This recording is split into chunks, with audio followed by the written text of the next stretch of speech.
बिस्मिल्लाहिर्रहमानिर्रहीम। दस्ते करबला। इमाम हुसैन जब करबला में तशरीफ़ लाए, हजरत इमाम रज़ी अल्लाह अन्हु की रवानगी की खबर पाकर इब्ने ज़ियाद ने हुर्र बिन रुबाही को 1000 का लश्कर देकर हजरत इमाम को घेर कर कूफा में लाने के वास्ते आगे भेज दिया। हजरत इमाम रज़ी अल्लाह अन्हु ने जब लश्कर को देखा तो एक शख्स मालूम करने के लिए भेजा कि यह कैसा लश्कर है। इतने में हुर्र इब्ने रुबाही खुद हजरत इमाम के सामने आया और कहने लगा कि इब्ने ज़ियाद ने आपको घेर कर कूफा में लाने के लिए भेजा है।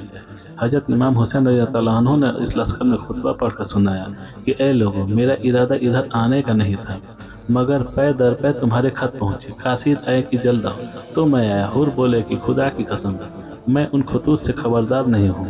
हजरत इमाम हुसैन रज़ियल्लाहु अन्हु ने फरमाया, मगर तुम्हारे इसी लश्कर में बहुत से ऐसे आदमी मौजूद हैं जिन्होंने मुझे खत लिखे।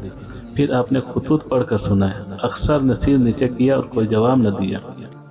हुर्र ने हजरत इमाम रज़ियल्लाहु अन्हु से कहा कि हजरत इब्ने ज़ियाद ने मुझे आपको घेर कर कूफा में चलने का हुक्म दिया है, मगर मेरे हाथ कट जाए जो आप पर तलवार उठाऊं।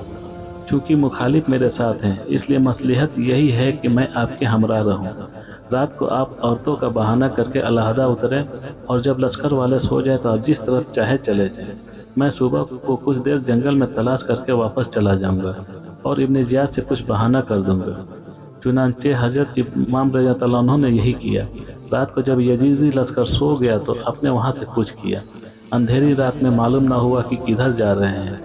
सुबह को एक मैदान हौलनाक में पहुंचे। यहाँ उतरे तो इस मैदान में जिस जगह मेघ गिरते जमीन से खून निकलता, जिस तरह से लकड़ियाँ तोड़ते खून टपकता। यह हाल देखकर इमाम ने पूछा कि तुम में से किसी को इस दस्त का नाम मालूम है? एक ने कहा कि इसे मारिया कहते हैं। फरमाया कि शायद कोई दूसरा नाम भी हो। लोगों ने कहा कि इसे करबला भी कहते हैं। यह सुनकर आपने फरमाया, जमीन करबला यही है, हमारे खून की बहने की जगह यही है। अब हम यहाँ से कहीं नहीं जा सकते।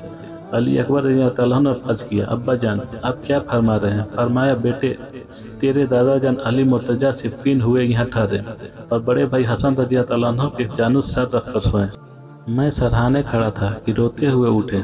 बड़े भाई ने सबब पूछा तो फरमाया, मैंने अभी अभी ख्वाब में इस जगह हुसैन को दरियाए खून में डूबता हुआ, पाँव मारता हुआ और फरियाद करता हुआ देखा है, मगर कोई उसकी फरियाद नहीं सुनता। फिर मुझसे फरमाया, बेटा जब तुझे इस जगह वाक़या अजीम दरपेश होगा तो तू उस वक्त क्या करेगा? मैंने अर्ज किया, सब्र करूँगा। इस पर फरमाया, बेटा ऐसा ही करना कि सब्र करने वालों का सवाब बेशुमार है। यह फरमाकर आपने असबाब उतरवाया और नहर फुरात के पास खेमा नसूब फरमाया। उस दिन मुहर्रम की 2 तारीख थी और हिजरी का 61वां साल था। तज़किरा सफ़ा 61। हजरत इमाम हुसैन रज़ियल्लाहु अन्हु महज हुज्जत के लिए उन लोगों की दावत पर वहाँ आए थे और सिर्फ दीन की हिमायत के जज्बा आपको आगे ले गया। जो गुस्ताख आपका मुद्दा हुकूमत हासिल करना बताते हैं वो गौर करे, बकौल उनको आपका यही मुद्दा होता तो आप उस बेसर और सामानी के साथ हरगिज़ सफ़र न फरमाते, जबकि आपको इल्म था कि दुश्मन बेहद कवी है और हजारों की तादाद में लश्कर रखता है। इधर लश्कर अजीम, उधर चंद थोड़े से पाक लोग।